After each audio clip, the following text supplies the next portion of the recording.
नमस्कार, मैं Sandeep Tiwari. RRB NTPC graduate level लगभग एग्जाम समाप्त हुआ।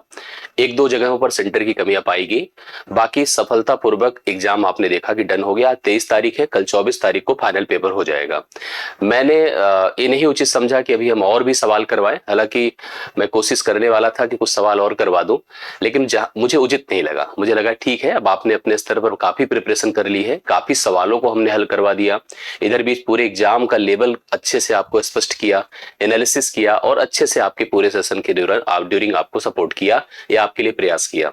मैथ्स के लेकर के मुझे जहां तक क्लियरिटी है कि आपको कोई दिक्कत नहीं हुई होगी, आपने अच्छे से सवालों को किया होगा और आगे भी इसी तरह के प्रयास हम लोग करते रहेंगे। एनटीपीसी का जो ग्रेजुएट लेवल था वो जो है अब समाप्त हो चुका है। हम लोग यहाँ पर अब ग्रेजुएट के बाद अंडर ग्रेजुएट की बात करते हैं। अंडर ग्रेजुएट भी एग्जाम ये आप जैसे सबको पता होता है कि ग्रेजुएशन लेवल के एग्जाम के कुछ दिनों के बाद ही कंफर्म हो जाता है। इसकी एक नोटिस मिल जाती है और उस नोटिस के अगले 15-20 दिन के बाद ही पेपर यहाँ पर लगभग देखने को मिलता है। क्योंकि आज हम 23-24 जुलाई के आसपास हैं, तो हम लोग 23 आज है, 24 कल हो जाएगा, कल फाइनल पेपर होगा। तो इसके अगर हम 15-20 दिन के नोटिस की बात अगर हम लोग करें तो यह लगभग जुलाई के बीच में आना चाहिए पेपर।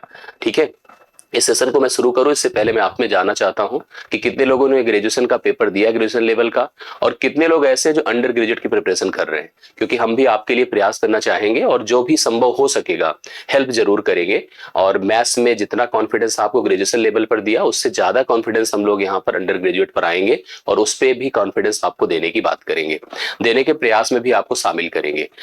रेलवे के अगर स्तर की बात करें तो रेलवे ने इधर बीच लगभग सारी वैकेंसीज बहुत ही अच्छे से कंटिन्यू करी।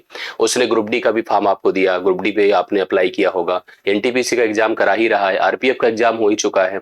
अभी आरआरबी ग्रेड 3 का जो टेक्नीशियन का जो है नोटिस, शॉर्ट नोटिस मिल ही चुका है, उसका भी फॉर्म भरा जाएगा जल्द ही, उसकी भी आपके पास नोटिफिकेशन रहेगी। तो कुल मिला के रेलवे की एक्टिविटी इधर बीच काफी सक्रिय है। वो अपनी परीक्षाओं को लेकर के, अपने नोटिफिकेशन को लेकर के बहुत ही सक्रियता से कार्य कर रहा है। थोड़ा सा अगर जैसे एग्जाम में भाई वो तो प्लस माइनस सबका होता रहता है, इतने स्तर पर जब सीबीटी पेपर होगा तो कुछ ना कुछ कमियां रहती हैं। एक जैसे सवाल मन में आ रहा है कि क्या जुलाई में पेपर हो पाएगा, या जुलाई का पेपर जो आपको अंडर ग्रेजुएशन लेवल का है, और हम लोगों को क्या टारगेट बनाना चाहिए अगले 15 दिन, 20 दिन, 25 दिन, जो भी हम लोगों को यहाँ पर एक लक्ष्य निर्धारित करना होगा, उसके लिए रेलवे को स्पष्ट करना चाहिए। रेलवे की तरफ से एक नोटिस जारी होती है और मुझे जहां तक उम्मीद है कि यह नोटिस आपको जो है 25-26 के आसपास मिल जानी चाहिए, मतलब 25 या 26 जून तक। अगर एक 25-26 जून तक नोटिस मिल जाए जिसमें हम लोग को क्लियर हो जाए कि यह पेपर जो अंडर ग्रेजुएट का है कि यह जुलाई के किस तारीख से प्रारंभ हो जाएगा, ठीक है भाई, उसके आधार पर ही प्रिपरेशन प्लान कर सकते हैं, उसके आधार पर हम लोग तैयारियों का सोच सकते हैं। क्योंकि अगर जुलाई में पेपर नहीं हुआ तो काफी संशय हो जाएगा, काफी डाउट हो जाएगा। क्योंकि आपको पता है कि सीजीएल भी है, टियर 1 उसका पेपर है और अगस्त में पेपर उसका संभावित है। और एक ही समय अगर सीबीटी पेपर कराया जाएगा और इतनी बड़ी संख्या में कराया जाएगा, और वो भी सेंट्रल लेवल का पेपर, एबी सेंट्रल लेवल का पेपर है, तो सारे पेपर एक साथ टकराएंगे तो अभ्यर्थियों का नुकसान होगा और सिस्टम इसको डेवलप भी नहीं कर पाएगा, क्रिएट भी नहीं कर पाएगा। कुल मिला के इसमें डिले ना होना चाहिए, और जहां तक मुझे लगता है कि डिले नहीं होगा, संभावित है जुलाई में, तो जुलाई में ही प्रोसेस आपको अपडेट होता दिखेगा। मतलब अगर देखो तो आपके पास आज से अगर सोचा जाए तो 20 दिन का टोटल आपके पास टारगेट होगा अगर पेपर या हो जाता है जुलाई में तो। क्योंकि जुलाई क्रॉस नहीं होना चाहिए, जुलाई अगर क्रॉस हो गया तो दिक्कतें आ जाएंगी। क्योंकि अगस्त में ही एक साथ पेपर दोनों का हो पाना बहुत ही संभव, मतलब बहुत ही मुश्किल है। तो इसलिए अगर आपको जैसे जहां तक उम्मीद पूरी तरह से 90% के आसपास ये है कि 25-26 जून तक आपको एक नोटिस मिल जाएगा, और इस पर भी कोई चीज आती, क्लियरिटी आती है तो मैं आपको अपडेट कर दूंगा। और अगले 20 दिन तक आप लोग इसके लिए जरूर मुझे कमेंट करके बताइए कितने लोग इसके लिए तैयार हैं। अगले 20 दिन तक, ठीक है, 20 डेज हम अंडर ग्रेजुएट पर काम करेंगे। ठीक है, अंडर ग्रेजुएट पर काम करेंगे, इसकी प्रैक्टिसेस पर काम करेंगे, इसके कॉन्सेप्ट पर काम करेंगे। जिन जिन टॉपिक को आप लोगों ने नहीं पढ़ रखा है, जिनमें आपको कंफ्यूजन है, उस पर भी हम लोग काम करेंगे। सारी वो पॉसिबिलिटीज देखेंगे जो जरूरी है आपके लिए, अंडर ग्रेजुएट के लिए। तो आप सभी लोग एकदम निश्चिंत रहें, तैयार रहें। हम अगले अगर 20 दिन का हमें लक्ष्य मिल जाएगा तो 20 दिन में हम एक शानदार तैयारी आपके लिए प्लान कर सकते हैं। आपने इधर बीच अगर ग्रेजुएशन लेवल का पेपर दिया होगा तो आपने स्तर देख ही लिया है, प्लानिंग समझ ही पर्ची ली है, सवालों का नेचर स्पष्ट कर लिया है। मतलब अब जब अंडर ग्रेजुएट में इस स्तर के सवाल आ रहे हैं तो ग्रेजुएशन लेवल में आप समझ ही सकते हो कि सवालों का स्तर उससे कम ही रहेगा, उससे ज्यादा नहीं रहेगा। और पेपर की एनालिसिस आपको करनी चाहिए। जैसे अगर आप भले ही अंडर ग्रेजुएट दे रहे हैं, आपको जो ग्रेजुएशन लेवल के सभी पेपर को बहुत अच्छे से आकलन करना चाहिए था। जितने भी वीडियोस अब तक हुए हैं, जितने भी एनालिसिस कहीं भी हुई है, चाहे मैथ्स की हुई या अन्य विषयों की हुई है, आपको जरूर समझना चाहिए था।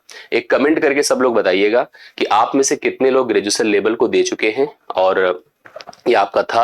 और आगे कितने लोग ऐसे हैं जो कि अंडर ग्रेजुएट के लिए प्रिपेयर कर रहे हैं, उन्होंने अप्लाई कर रखा है, उनको पेपर देना है, जिससे कि हम भी एक प्लानिंग बना सके। आपके आधार पर, आपकी कन्वर्सेशन के आधार पर, आपकी डिमांड के आधार पर भी हम लोग आपके सामने एक स्पष्ट आपको प्लान दे सके, जिसमें हम आपकी प्रिपरेशन को निर्धारित कर सके। तो इंतजार रहेगा आपके कमेंट्स का, आपके सुझावों का, आपकी जरूरतों का, और हमारी तरफ से जो हमारा प्रयास है उसका मैं तुरंत अपडेट आपको अगले 1-2 दिन के अंदर दे दूंगा।